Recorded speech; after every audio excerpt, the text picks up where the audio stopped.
Мен әрдайым өзім қолданатын осы аламан өнімдерін сіздерге де ұсынар едім. Аламан өнімін қолданатын сарбаздарымыздың саны артып келеді. Ендігі жерде нағыз ерлерге арналған күш пен қуатты толыстыратын өнімдерімізді профи бокстағы жолын енді бастап келе жатқан Бауыржан Бекмұрзаев та қажетіне жарата бастады. 7 кездесуде жеңілмей келе жатқан талантты боксшы әлі әлемдік рейтингтерде атой салуға дайын. Ал тұрақты тұтынушыға айналған Саламат Есбулаев американдық ПФЛ лигасының жауынгері атанды. Ендігі жерде жарқын файтер аламанның күшін жаһандық аренада паш етуге құлшынып отыр. Саламаттың әлемді шеберлігімен тәнті ететіндігіне сенім мол. Тек қана табиғи қоспалармен жасалынатын біздің өнімдер қазірдің өзінде мыңдаған адамдарға көмектесті. Сіз де қалыс қалмай аламанның алдыңғы қатарындағы сарбаздарына қосылыңыз. Хабарласыңыз, қалыс қалмаңыз.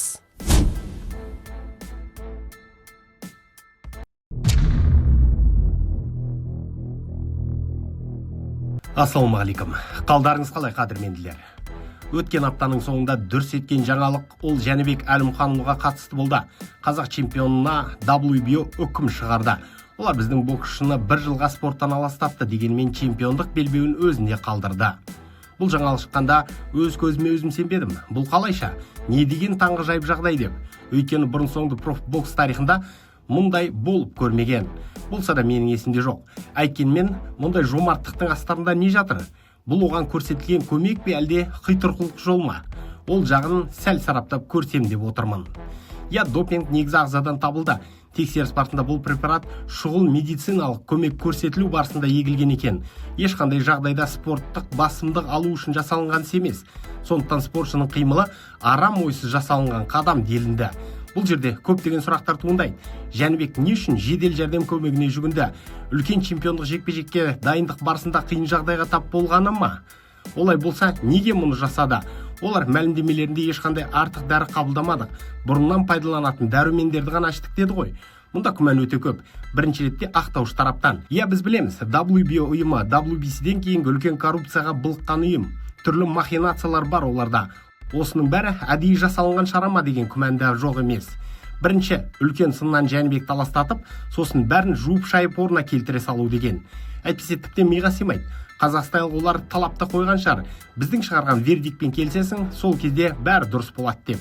Енді белбеу сақталында, 1 жылдық бан алынды. Бұл Жәнібек үшін ең жеңіл үкім. Түкте зиян тигізбейді.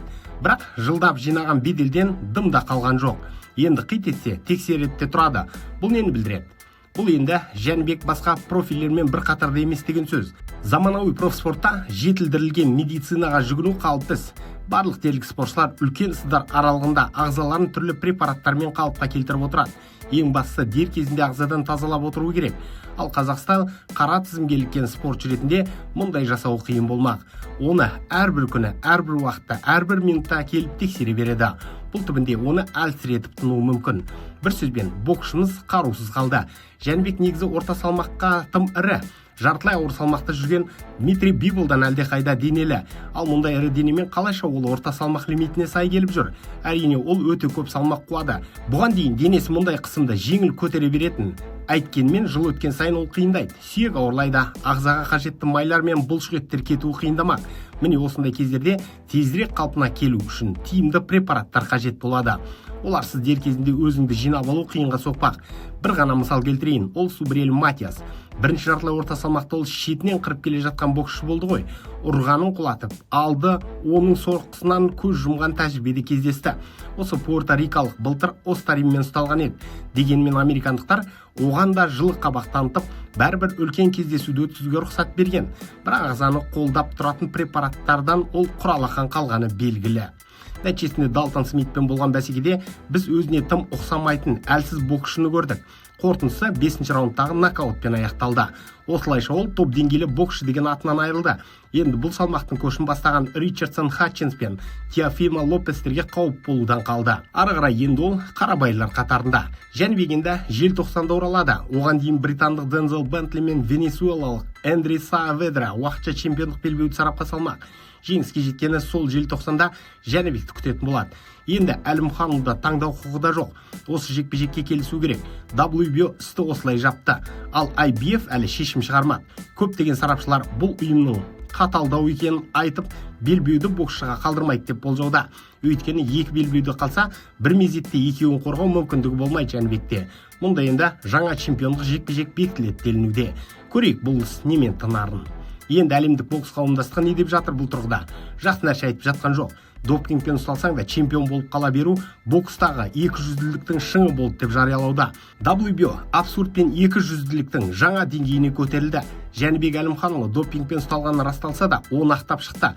Бұл жағдай бокс әлемін алаңдатпай қоймайды. Енді басқа да боксшылар тыйым салынған препарат ішіп ұсталса, бұл жағдайды бетке айтып, ақталып кетудің жолын тапты. Бұрын соңды профбокста бұдан асқан шектен шығу болмаған делуде. Бокс тақырыбына жазатын Райан О'Хара да қатты ашуланыпты. Мұны жүйелі дисквалификация деуде. Бірақ өте қауіпті әрі мықты допинг қабылдап ұсталған боксшыны қалайша чемпион ретінде қалдырады? Бұл жүйесіз дисквалификация. Міне осындай былықтар үшін Zuffa Boxing құрылды. Болашақта бәрін солар жөндемесе, мынау сұмдық дегенге сай келетін сөздер айтыпты. Әзірге Америкада демалыс күндері өтуде, әлі мүйізі қарағайдай инсайдерлер өз сөздерін айтқан жоқ.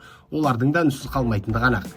Міне, қазақ чемпионның біз үшін жағымды жаңалығы әлем үшін жағымсыз болуда. Ақырын күтейік енді. Бейнематериал ұнады ма? Онда лайк басыңыз, пікір қалдырыңыз. Бұл біз үшін маңызды. Арнаға жазылып қоңыраушаны басып қойсаңыздар, соңғы жаңалықтарды бірден біліп отырасыздар. Уақыт тауып тамашалағандарыңыз үшін рахмет. Қазақ батырларының жеңісті жорықтары молынан болсын.